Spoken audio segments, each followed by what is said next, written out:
Questions sur la vie sont des programmes conçus en forme de questions-réponses qui sont de nature thématique. Ces programmes aident essentiellement l'auditeur à comprendre la parole de Dieu et comment l'appliquer à sa propre vie. Et ils aident également l'auditeur à comprendre les problèmes contemporains à la lumière de la parole de Dieu et des principes bibliques. Chaque émission aidera l'auditeur à gérer les problèmes importants de la vie et à combler les lacunes de sa vie personnelle. Les programmes apportent des réponses pleines de sens aux questions que beaucoup de gens se posent sur eux-mêmes, leur famille et leurs relations de vie, ce qui les mènera à une meilleure compréhension les uns avec les autres et avec leur Père. Nous espérons que le programme d'aujourd'hui sera une bénédiction pour vous.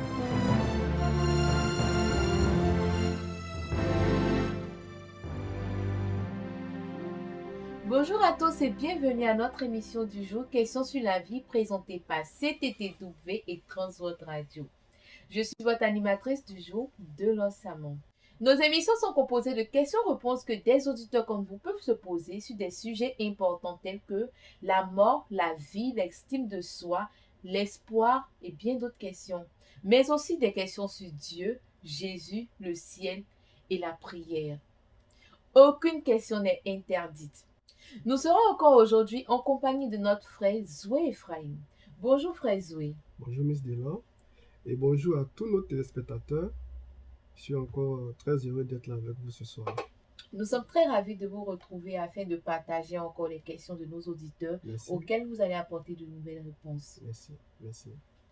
Notre émission du jour traite des questions sur l'estime de soi et l'image de soi à la lumière de la parole de Dieu. Elle soulève des questions importantes sur la façon dont l'estime de soi se développe et comment nous pouvons améliorer notre estime de soi pour répondre au plan de Dieu et pour nos vies.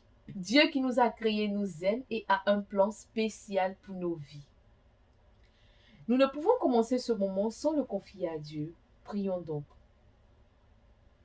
Cher Dieu, nous te confions ce moment. Donne-nous la sagesse, donne-nous l'intelligence et permets à ton serviteur de pouvoir répondre à nos téléspectateurs selon ta parole. C'est au nom de Jésus que j'ai prié. Amen. Amen. Comme de coutume, nous allons poser des questions à notre invité Frère Zoé qui nous donnera des réponses.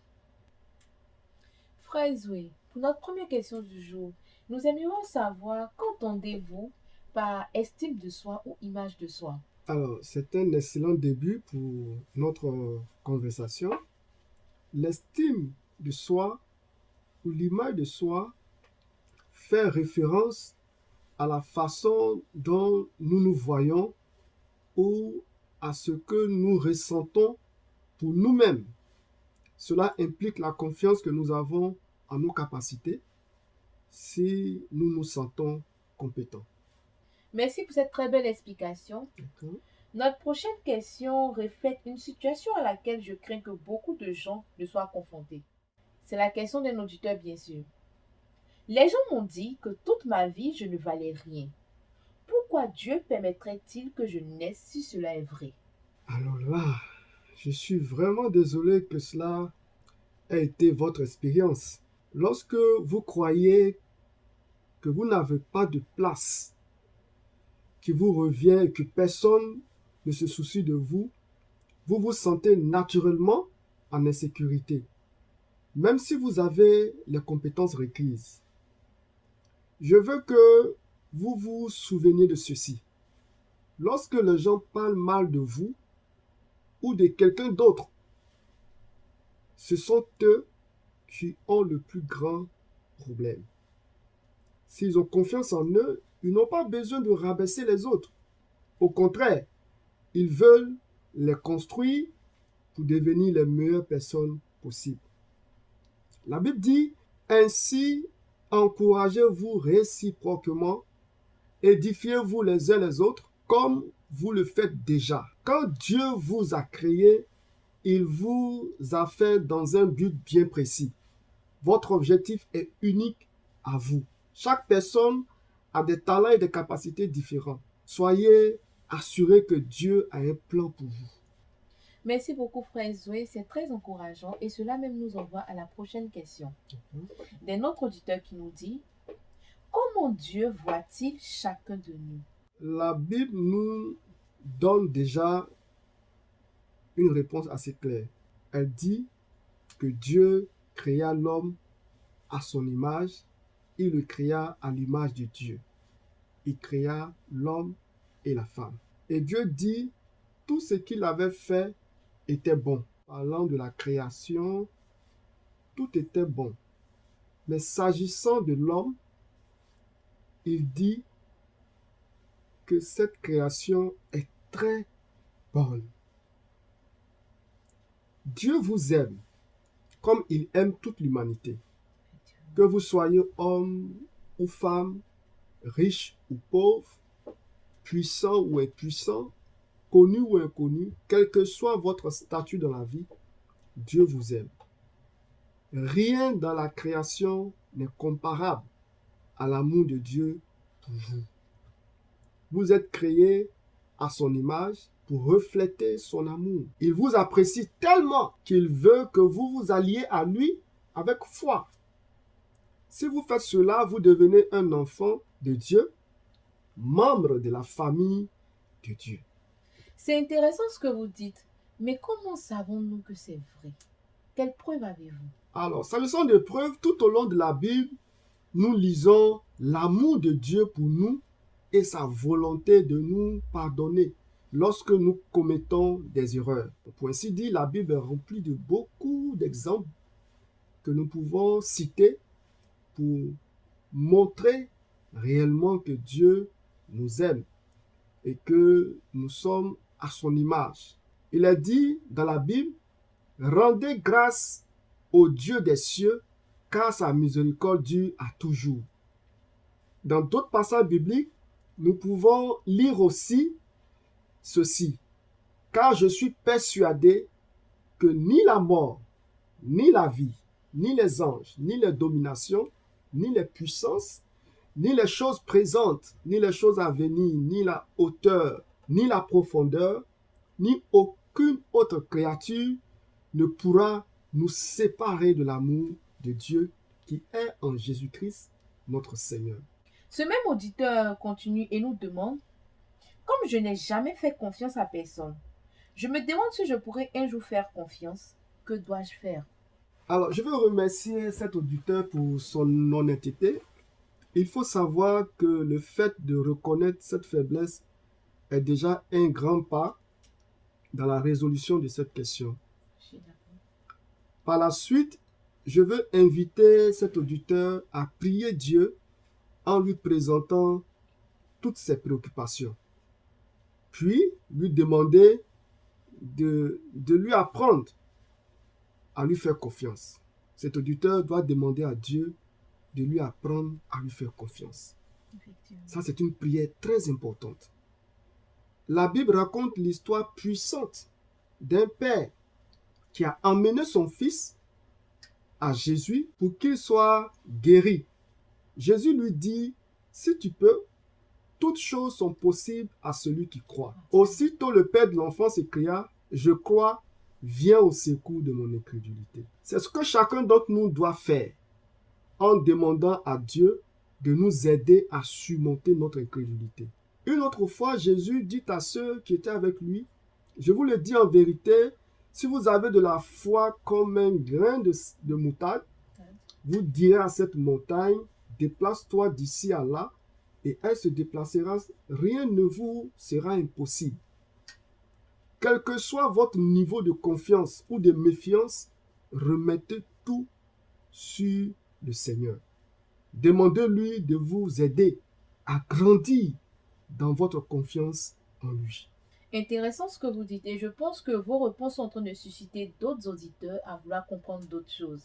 Un autre auditeur nous demande, je suis un peu confus quant à la différence entre l'estime de soi positive et la fierté.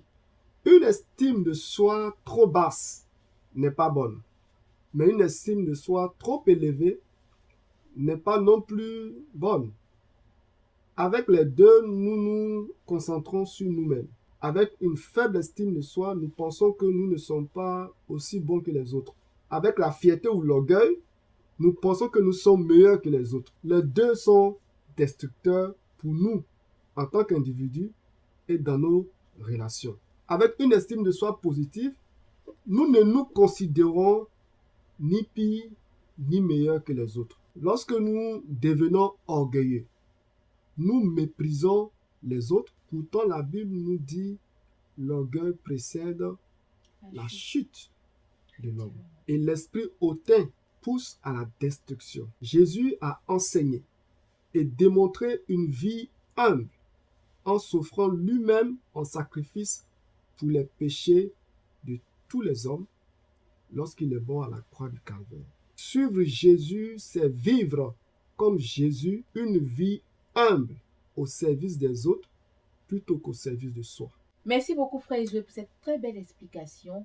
Sachez, chers auditeurs, que l'estime de soi ou l'image de soi fait référence à la façon dont nous nous percevons ou à ce que nous ressentons pour nous-mêmes. Cependant, Dieu a créé chacun de nous avec un but spécial différent de tous les autres. Si nous choisissons de suivre Dieu en plaçant notre foi en Jésus, nous remplaçons notre peur par la foi et les incertitudes de cette vie, par la certitude de la vie éternelle au ciel.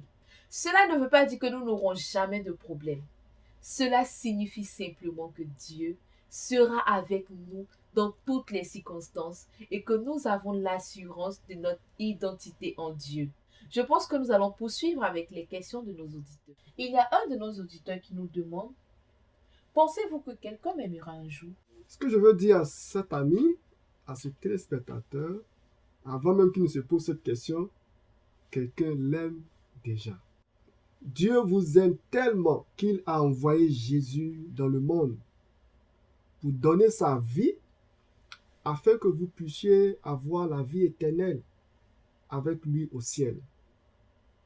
Il est dit dans la Bible car Dieu a tant aimé le monde qu'il a donné son Fils unique afin que quiconque croit en lui ne périsse point, mais qu'il ait la vie éternelle.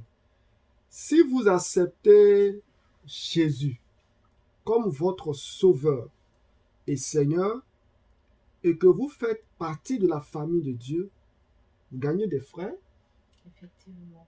et des sœurs croyants dans le monde entier. Ils ne vous connaissent peut-être pas personnellement, mais ils vous aiment et prient pour vous. Quand vous rejoignez un groupe local de croyants dans l'adoration et l'étude de Dieu, vous développez une relation personnelle avec ces personnes qui partagent l'amour de Dieu. Ils ne sont pas parfaits.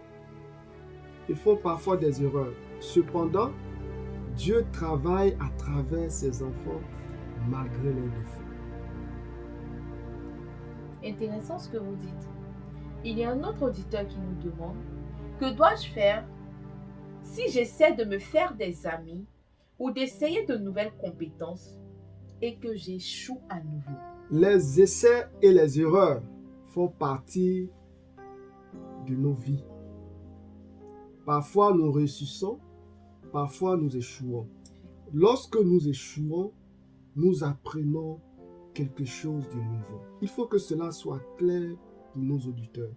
Quelle que soit la raison de notre échec, nous apprenons toujours ce qui a bien fonctionné, ce qui n'a pas bien fonctionné, que faire différemment la prochaine fois, ce qu'il faut éviter à l'avenir.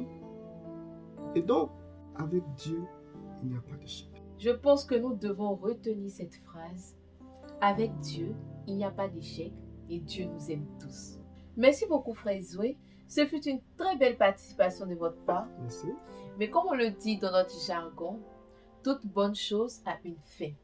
Nous sommes donc au terme de notre émission du jour, avec pour thème l'estime de soi ou l'image de soi. Merci beaucoup de nous avoir écoutés et nous vous donnons rendez-vous très prochainement pour d'autres émissions sur les questions sur la vie présentées par CTTW et Transworld Radio, votre animatrice de Los Samans.